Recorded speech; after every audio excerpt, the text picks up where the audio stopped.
Hello, family. How's it going? Back again for another session. I'm so excited. I hope you guys had a great week this week.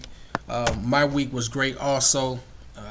Kept moving, handling business, doing things, continuing to grow, continuing to build, continuing to position myself in a place where God can use me for benefit of the kingdom, to benefit you, to love on you, and that we may grow together. So I hope everything has been going good this week for you guys.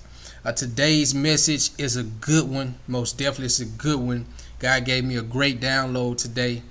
And this message is actually coming a day early. That's how serious. I'm not going to say so much serious. Well, in a way it is. But at the same time, that's how much the Spirit is on me right now. As I was reading the message that's going to continue from Genesis, the Spirit literally kept pouring in. And I was like, oh man, I got to get to it. And so as I sit here in the lunch pad, shout out to the lunch pad again. As I sit here, it literally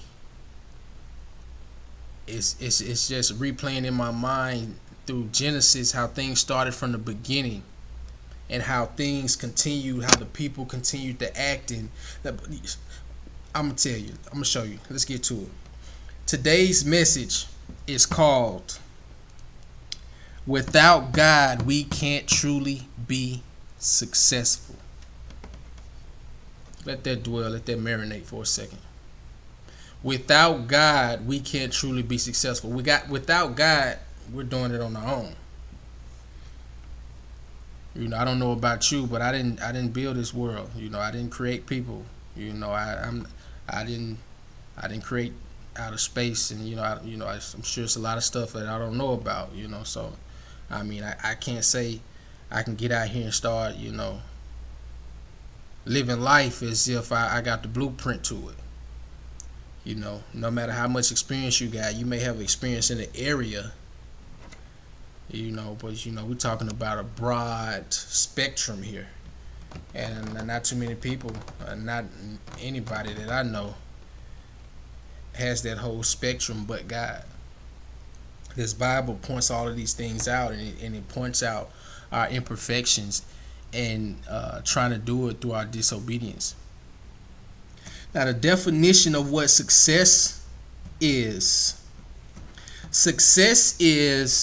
the accomplishment of an aim or purpose, the attainment of popularity or profit, a person or thing that achieves desired aims or attains prosperity. Now, I want you to understand something. Real success in this world is measured by money, cars, clothes, who you with, what you got, what you can do for someone else. I think I've heard this saying, it's not what you know, but who you know. And I guess so. I know God, so I mean, I guess so. But in this world, these are the types of things, the materialistic things, and they measure success on. And what has happened is we have watered down the true standard of success, because we are lacking real success. And what real success is, guys, is what God defines it as. And what that truly is what's on the inside of you. That determination, that patience, that love, that trust, that loyalty. These things right here is what will, no matter what life hits you with, this is what will keep you positive minded, keep you moving forward, no matter if it's good or bad. See, but if you are chasing the worldly possessions or the worldly mindset, and you're not built up inwardly, when things go up, you're feeling good. When things go down, you're crushed, and you're in depression. You're miserable. You literally are seeking drugs. You're seeking alcohol. You're seeking things to cope, to try to give you that happiness, that feeling that God is trying to give to you, but His way, not the world's way, not your way. We're all trying to reach the standard of success, and we go about it the wrong way. True success comes from God. If you're chasing worldly success, that's not true success. That's only joy for a period of time. God's love, God's joy, determination, patience, His success is forever. The world's success is temporary. And it's so temporary when it stops, because we're not built up inwardly. Some people aren't built up inwardly. They're going to be affected tremendously. People commit suicide. People hurt themselves. People do a lot of things because they're inwardly they're empty, and they never fully seek God. They never built up the inward side. They were always building up the outside, but the outside never lasts. It's the inside that makes the outside last long, guys. So, as I was sitting here thinking about this, I thought about Genesis, and how it's like Genesis. God created the heavens and the earth. He created us to be obedient unto Him. See, the whole idea of what God was doing was He was going to mold us and raise us up in His image. He was doing it piece by piece, and He was growing us up. See, but what evil did, and what evil continues to do today, is he likes to take the shortcut and jump the process. And so what he began to do was speak to Eve to manipulate them to become disobedient, to jump the process. And we do that still to this day. We don't want to be patient. We want to do things our way on our time instead of waiting and realize God has timing, because guess what? He's building us inwardly. He's building us up inwardly, so then when the outside come, we'll be able to handle the things that come with it. Because believe me, because we have sinned, when we receive good, bad is coming right behind it. Because we have indulged, we have engaged in a sinful nature.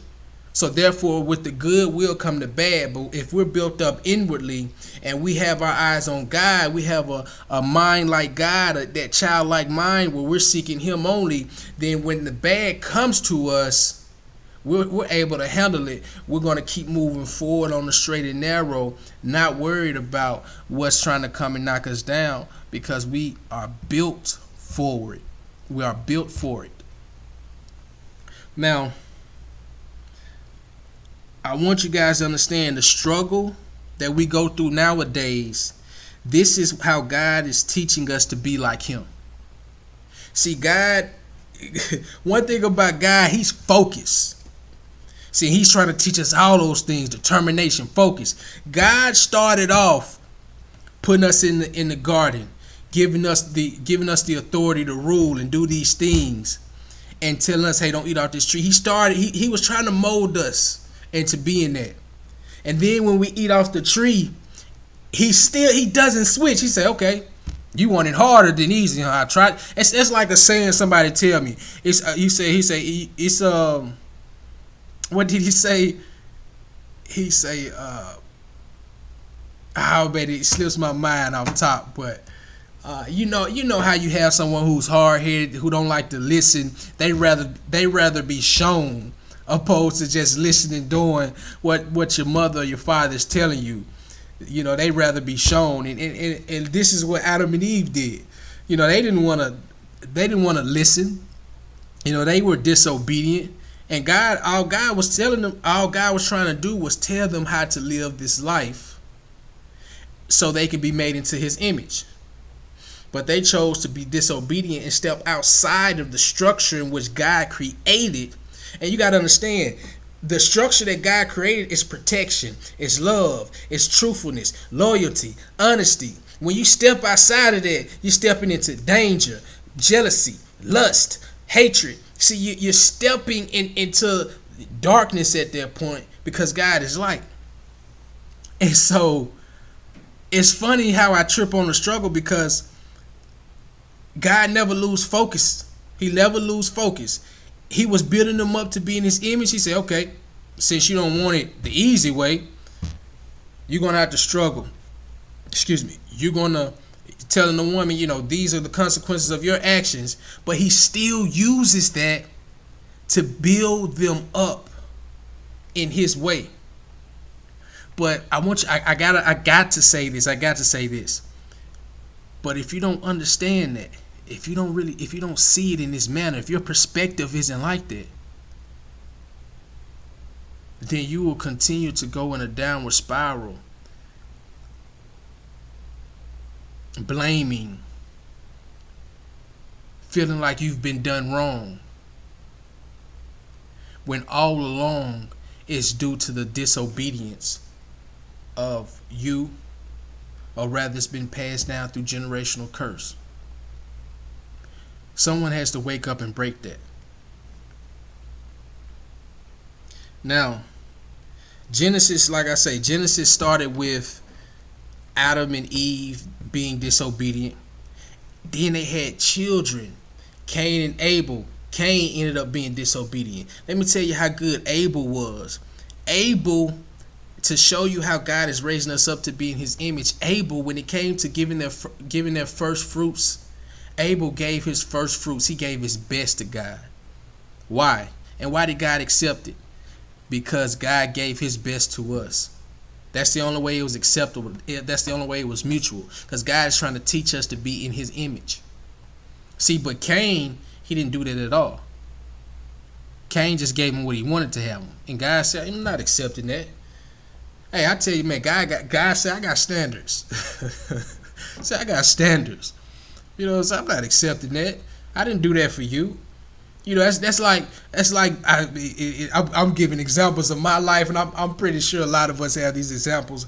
That's like you loan somebody something, and you give it to them in great condition, rather it be clothes, rather it be a pencil, and if you're in grade school, rather you loan them their car for the week or something, and they give it back to you, and it's just toe up. The kid that sharpened your pencil all the way down to a nub. Your clothes come back wrinkled and dirty. You gave it to him clean, and you sit here like, wait a minute, man. Hey, bro, keep that. Matter of fact, wash it, man. Wash the car, clean the clothes, man. And give me a new pencil, because I didn't give it to you like that. I can't accept it. And so, ultimately, that's what it was with Cain. See, but Cain became jealous of his own brother. See, he allowed evil to enter into him and dwell and go over and over and over, to ultimately it drove him to the point of killing his own brother. Disobedience, once again. And his disobedience led him to do something heinous. And that was just off the chain. And so, God still had mercy and love, because he didn't wish for Cain to die, even though some of us in this lifetime as people, if something like that happened to a loved one, we ready to mask up. We're ready to call the police quickly. And God said, hey, I got to remove my presence from you. You will be homeless in this lifetime. You will be a wanderer. And Cain quickly said, hey, man, I can't accept that. They're going to kill me out here. See, you can kind of tell, you read between the lines of that, Cain wasn't used to living that type of life. Cain was working. Cain was in the fields. Cain had food, had clothes on his back. Even though he had to fend for himself, he was always in the presence of God, though. And now that he wasn't in the presence of God, it was a different feeling than what he was used to. But God still had mercy on him and told him, hey, it's okay. Anyone who touches you, they're going to die worse. And so that was the second point of disobedience. Now we go into the third, go deeper into Genesis, and then we get to the wickedness that they were into at that time. This is when the around the time of Noah. And Noah was the only righteous person that God found favor with God. Everyone else, God said their thoughts were wicked. He can't even take. His patience with them were very short. because everything about them were wicked. Their thoughts were wicked. God said they will only live to be 120 years old when God originally had people living for 500, 900 years. But God said, these wicked people, they won't live long. And they were so wicked that you couldn't find a righteous person that was seeking God, that was in God's image. And if that's the case, what's the use of all those people? God didn't create earth for evil to dwell. God didn't create earth so evil can run amok and be in control of it. God created earth so his people can dwell in a life where they are living it as he would in physical form. And so God literally, he flooded out the world at that point. But before that, he gave instructions to Noah. And I want you to understand this very clear. He gave instructions to Noah. Noah was obedient. And they lived out the flood. The animals lived out the flood. God gave them specific instructions. Build the ship. Build the ship in such a way, specific way. Make sure you get all the birds and different kinds of animals so you guys can start the new world. But I want you to understand the success that came from Noah, that came to Noah, was because he was in obedience to God. The success that came to Abel with the first fruits is because he was in obedience to God. The turmoil, the danger, the hurt, the homelessness, the despair, the depression, the misery came because they were outside of the will of God. They were trying to do it on their own, being disobedient. The deaths was disobedient. God didn't create you to die. I mean, how does that sound? He didn't create you to die. He created you to live a long, prosperous life, a successful life, a joyous life in his image. Allowing him to lead you through the ways of life, allowing him to lead you through the minefields of life. Because at this point, because we have indulged in sin, Satan has set up booby traps and mines all the way. But God is the only one that knows. You seek him, he will get you around them.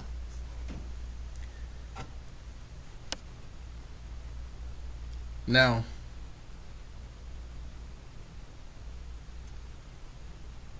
God's ways are the keys to life. It's like a new car. When you get a new car, those keys you have to that new car, when you stick them in, it gives you access to that car. You can then go crank it up and you can drive and go wherever you want to in life. You can go whatever state you want to, whatever city you want to, because you have access with those keys. When you understand God's way of life, you then have the keys to life. And that Bible teaches that obedience, love, patience, joy, determination. These things are the keys to life. And when you use these things in the right way, in the good manner, and sincerely mean them, and I'll tell you why I say that, then you will meet the success that God has set up for us to receive from the beginning. Now I say that because evil's out here. Hey, Satan know the game too. I want you to understand, Satan, a lot of people know this and a lot of people don't. Satan was once an angel himself. So understand, even the scripture says Satan knows scriptures also. So with that being said, Satan knows God's way, and he knows the way of life. So what do we see out here on a daily basis? We see evil contradicting God's word all the time, trying to dumb it down, try to make it seem as if it has no power. But the truth of the matter is, Satan knows God's word and God's way of life is the only way. Let me show you how. The reason evil has money and worldly success and it seems that he is in the lead is because he understands God's way.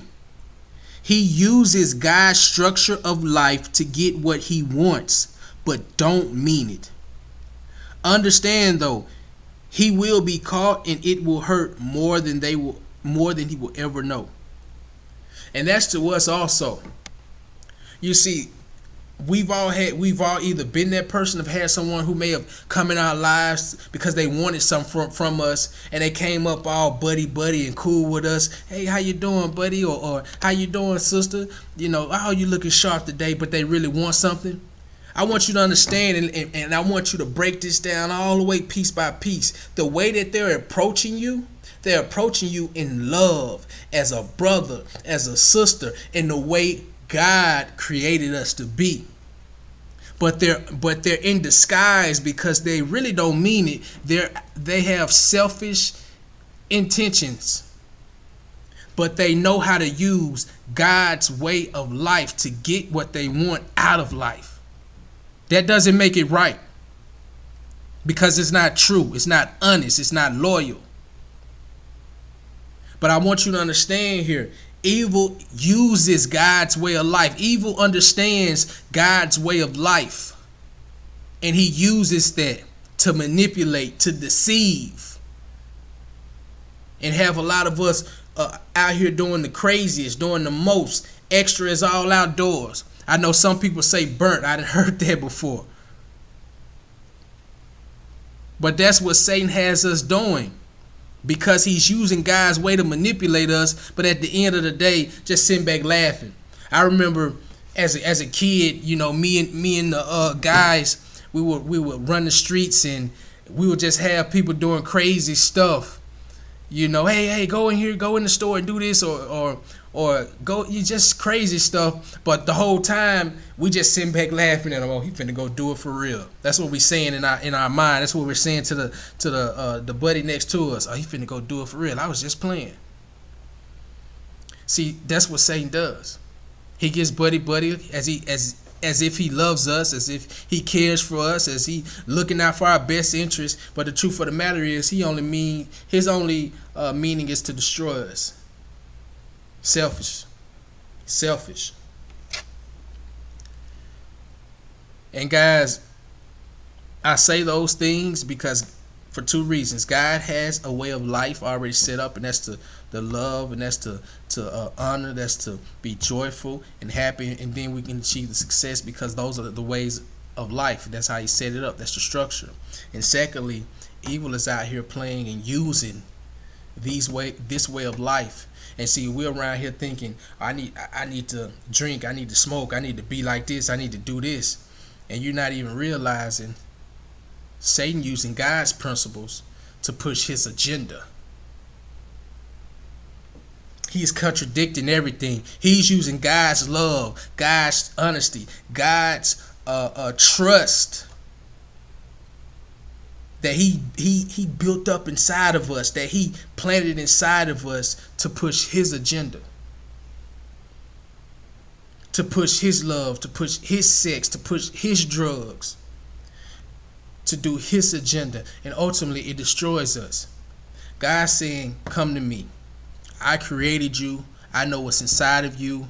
I have a plan for you, and that's for you to be prosperous, for you to be successful, for you to be happy, for you to be joyful. But you have to come to me. You have to surrender to me, and you have to be in obedience with me so I can get you there. Because outside of me, you can't do it. It's impossible to have a true successful life without God. And that's basically what he's saying. Now, guys, that's the gist of it. And Genesis, again, this right here will be 2 parts because God really gave me a download with just the title alone, that without God we can't truly live a successful life, that I have to go to a part 2, and it will be continuing in Genesis, and it will be based on the Tower of Babel. And you will see then how that continues, the dysfunction continues, and us trying to do it our way continues. So you got to understand, guys, we can't live this life outside of God. God created the life. I want to leave you with this. God created the heavens and the earth and everything in it. That means you can't live this life no other way than the way he created for you to live, in obedience to his ways. He didn't create this life for Satan. I personally believe with Satan, because scripture says Satan was cast down to earth. And I believe this life was to train us up in God's image. By Satan being cast down, he was cast down to be trained back up as well. Similar to, if you ever been in grade school and someone didn't pass the grade or they didn't pass a test, they would have to retake it. God created this life so he can raise us up and grow us up in his image. By the disobedience of Satan, he cast him down. So, hey, you're going back to school too. And that's what that represented. You see, but we got to understand, guys. And God was trying to bring Satan back to that understanding too. You can't do this without me. You cannot be disobedient in something I created. It will not work. It can't work. I know how bad we feel, or we can even convince ourselves that this is the way I can do it and still be successful. I'm telling you, you may get some money. God didn't create money. Evil created money for controlling measures. You may think, oh, I'm gonna be successful as long as I get that car. I'm gonna tell you like this. God created us to be fruitful.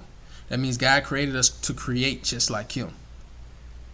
But a lot of the ways we go about to get it, God did not create or want us to go about it in that manner. It's supposed to be even transactions, love for love, joy for joy, peace for peace. But when you contradict God's way, then you get, I need money for cars, money for clothes, money for food. Guys, we got to come back to God and really live the life according to the way he set it up. And when you live the life according to the way he set it up, you receive his mind, the way he thinks, the way he sees, the way he views life. You receive his heart, his compassion, his love for people, his joy, his peace, his kindness. I'm literally telling you, these are the things you receive when you come and come into agreement with God, come into obedience with God. He gives you all of these things. He builds you up. He builds you up, develop the characteristics that's inside of you so you can go conquer the world, so you can do things beyond your wildest dreams. This is what God sets us up to be in his image, to be great, to do big things. But we have to wake up and realize that we can't live this life outside of God. Without God, we can't truly be successful. All right, guys, I'll see you at part 2. I love you.